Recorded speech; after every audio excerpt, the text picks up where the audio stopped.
story that we are getting at this point in time. And what we have learned is that Iran's DCM, Deputy Envoy, has been summoned by Ministry of External Affairs here in Delhi.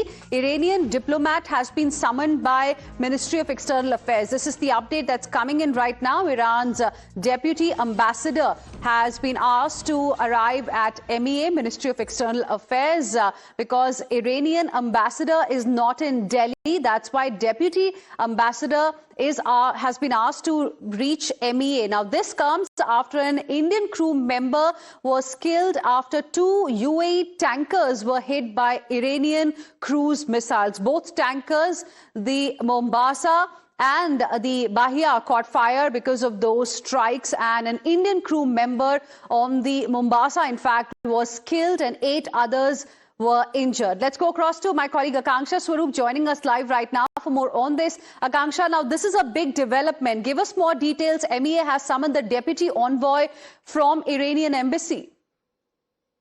Remember, India's External Affairs Ministry never leaves any stone unturned when it comes to protecting our Indian mariners who are stranded in the Strait of Hormuz. The last time around, the Iranian diplomat that was summoned was in fact the Iranian ambassador to India, Ambassador Fatali, and we are being told that and that meeting had, remember, happened in April when the first time 2 of Indian vessels had been targeted by Iranian missiles.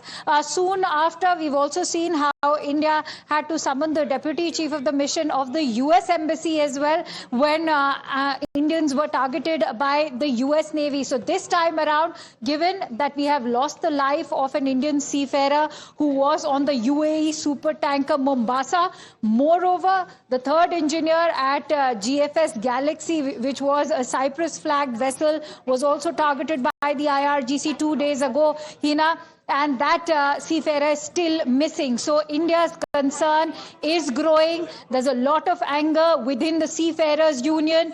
Just to quickly share a word coming in from the FSUI, it says that we will keep counting the deaths of our seafarers every day, and will the government finally act? So there's a lot of pressure on the Ministry of External Affairs also to take hard, concrete action, whether it was MT Setabelo, MT Celestial, MT Marivax, MT Jalveer, Galaxy Skylight, MT Safe Sea Vishnu, and now MT Mombasa. The number of vessels is only increasing when it comes to all of those being targeted, that the ones that are carrying these Indian seafarers. Last time around, on 18th of April, I remember Ambassador Fatali had a meeting with the MEA. That time, Foreign Secretary Vikram Misri was also very much present. We'll have to see who will be in attendance from the MEA side. But there's also a press conference being addressed by the Foreign Ministry. So we'll have to see what more information comes out of this meeting. But just to quickly make that point, the DCM, Mohammed Javed Ansari, will be having a meeting with the MEA. That's also because the Ambassador Fatali, is currently in Tehran because of the ongoing situation. He was there for the funeral proceedings of the late Ayatollah. Right. Akanksha, request you to please stay on with us. We have Ambassador Suresh Goyal, former diplomat, joining us on the broadcast as well. Good morning, sir. Thank you for speaking with us here on Times Now. You know, the issue of sea mariners was also raised by Prime Minister Narendra Modi. He raised it with US President Donald Trump as well during the G7 summit. And now, once again, as hostilities have restarted, now an Indian, seafarer has lost his life. Several got injured. But now what we've learned is that Iran's diplomat has been summoned by MEA. How do you see these developments? I think this is a formality, or this is a formal approach that was likely to be adopted by India in any case, because when the information comes that a ship, a commercial ship, has been attacked by Iran, in which an Indian has died, there is no other option except to take it up with the government of Iran. So let us see what happens. But my own expectation is that this is a formal approach, and it will be noted by the Iranian diplomat and conveyed to Tehran. But whether this will lead to any kind of an impact on the hostilities or any action, that is very difficult to say. We will have to wait and see. it is something which is happening between the USA and Iran. And in the morning, USA also said that they will give the escort safe passage to the ship through the Hormuz for 20% tax or 50% on the value of the goods. So different kinds of positions are being taken. Nothing can be said at the moment except the formal approaches, and we'll wait and see what happens. Yeah. All right. Ambassador Suresh Goyal, appreciate you speaking with us here on Times Now and sharing with us your perspective. Mr. Sushant Sareen, Strategic Affairs expert, also joining us on the broadcast this morning. Thank you, Mr. Sushant Sareen, for speaking with us here on Times Now. Picking up from what Ambassador Goyal mentioned, that this is something that's happening between US and Iran. But if Indian mariners are becoming casualties, are turning into, are getting in the line of fire, then India really needs to do something.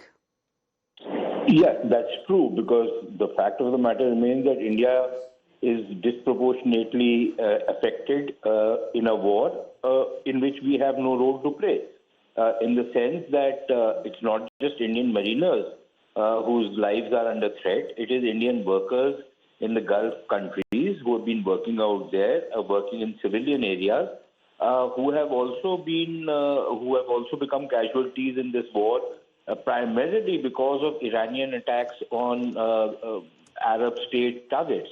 The problem for India is, what do we do? Look, everybody has taken a kind of a back seat. Everybody has taken a hands-off approach. And frankly, the only option, if you're going to take a hands-off approach, the only option that remains is to issue démarches and summon the diplomats and register your protest. A fat lot of good it does. If you want to put your money where your mouth is, then you have to start taking certain actions and make it very clear that this kind of targeting of civilian vessels, whichever side it might be, because let's not forget, it's not just the Iranians who are targeting civilian ships, it's also the Americans who have been responsible for the death of 3 Indian mariners. So it's not as though there's only one side to blame in this particular conflict. Both sides have been doing these things, and we have only been issuing protests. Now, either we do something about it or we continue issuing protests. But the problem is that the impact of this particular conflict is obviously going to affect us, but is also going to affect the rest of the world. The only issue is that the rest of the world is keeping quiet and watching the show silently and taking whatever comes its way. So one day Iran imposes restrictions on, movement through the Strait of Hormuz. The next day, the robber baron in White House comes and says, fine, I will allow your ships to go, but I will charge you a ransom of 20% of your of whatever value of cargo you are carrying. How is that in conformity with rule of law, international law? It is not. But I think international law is a work of fiction, and it is being shown to be a work of fiction. Might is right, and that is what we are seeing right now.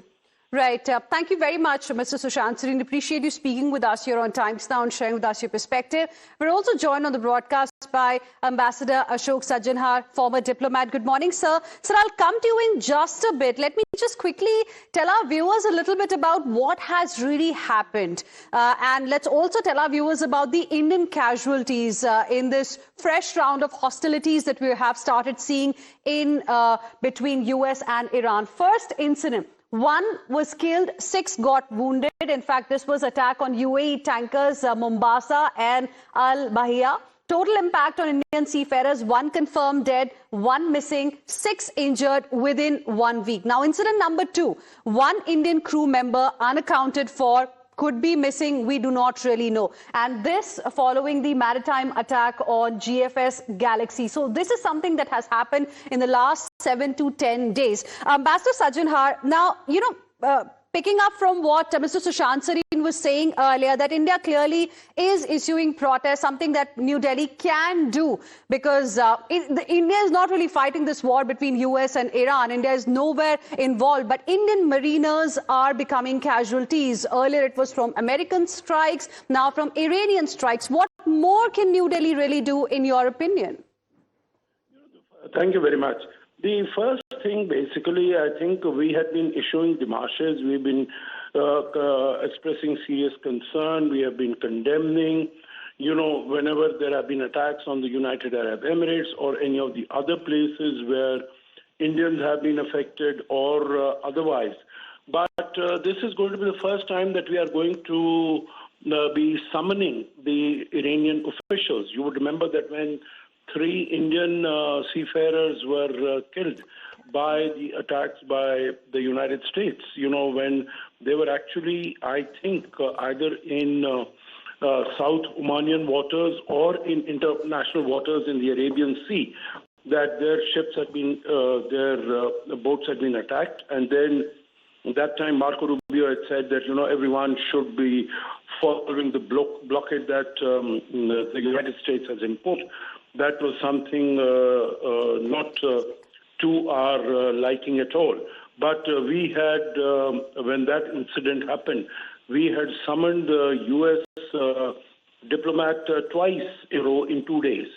And here, as far as Iran is concerned, we have just been sort of, issuing statements and condemning whatever has been done. But we have not taken the step of summoning the Iranian diplomats. That is being done for the first time.